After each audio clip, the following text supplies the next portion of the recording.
Today I want to share with you how just by changing the outline of the image you can change the entire look of the project. Stay tuned.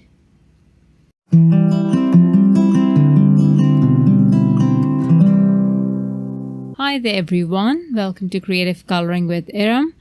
I made this card in gold using same colors after I made this one with a black outline and a darker background, just to show you how changing just the outline of the image and adding a few accents can change the look of the entire project.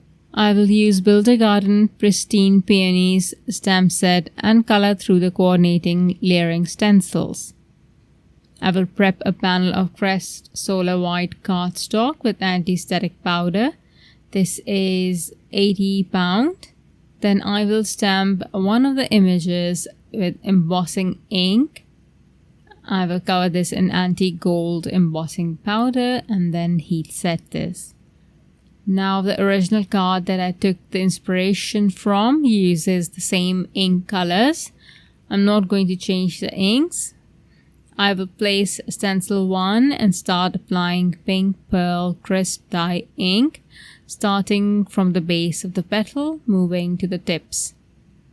I will make sure to keep the tips lighter. I will keep the stencil in place and then apply Sunray Crisp Dye Ink with a gentle hand to the tips of the petals. And I will also blend this into the pink a little bit. I will increase the concentration of the Sunray ink in some places to make it more vibrant and to make some of the petals pop. This does look really beautiful with the pink pearl. Using the same stencil, I will move on to the leaves. I will start with Misty Moor Crisp Dye Ink and I will apply this to the base of the leaf and blend it towards the tip.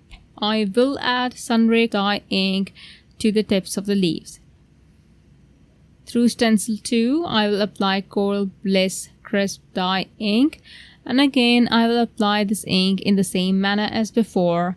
It will be darker on the base and reduce the concentration as I move towards the tip of the petals. All you need to do is just reduce the pressure of your hand. When coloring the second set of leaves, I applied the same Misty Moor and Sunray Crisp Dye inks for the first layer, but then I went back and added a bit of Sea Forest near the base where the leaves are coming out from under the flowers, just to show a bit of depth and shadow. Through Stencil 3, I will apply Heartbeat Crisp Dye Ink in the same manner on the flower that's darker on the base and then reducing the pressure as I move to the tips. Through the same stencil, I will apply Sea Forest Crisp Dye Ink in a similar manner for the leaves. And to add depth, I will add a bit of mangrove root just to the leaf behind the other leaves so that it appears darker. This is completely up to you as to how and where you want to add the darker inks, and even if you want to add the dark ink or if you want to add the yellow ink to the tip of the leaves. For the flower center, I first used the Sunray Crisp Dye Ink, which I didn't quite like because obviously it looked like the flower because it's also a bit yellow.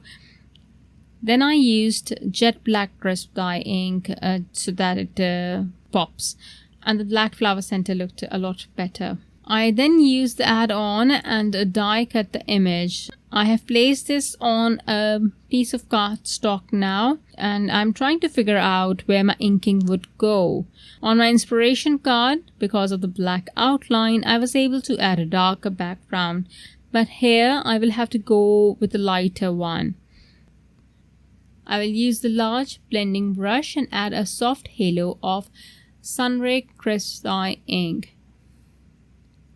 And once I'm happy with the amount of ink that is on my panel and if it matches with the flower, then I will just leave it be. Next, I will use the garden trellis covered die and cut it out of Gilded glitter cardstock. Now I'll cut this out selectively and adhere it behind the image, but first I will add black paint splatters. For bigger blobs I will use the brush directly, and for fine splatters I will use the edge of the pan. Then I will also add some gold splatters from the metallic watercolor 14 pan set. You may not be able to see the gold in this photos and or the video, but it looks gorgeous in person, especially when you move the card at an angle. It looks beautiful. I will adhere instant dimension foam tape behind the image. Then I will cut out the garden trellis die cut, adhere the image and glue the die cut. Here is a look at both the cards. The one on the left has a softer look. My favorite is the one on the right, but they both are nice in their own way. I will just pop a sentiment and adhere some sequins to make this one even more pretty. I hope you liked the project. Thank you so much for watching. See you next week. Bye. Hello there! Did that video just spark your creativity? And do you want more project ideas and inspiration videos too? Well, if you do, please make sure that you subscribe to the Altenew YouTube channel. Also, make sure that you do click that notification bell so you don't miss a video. Thanks so much for watching. Bye bye!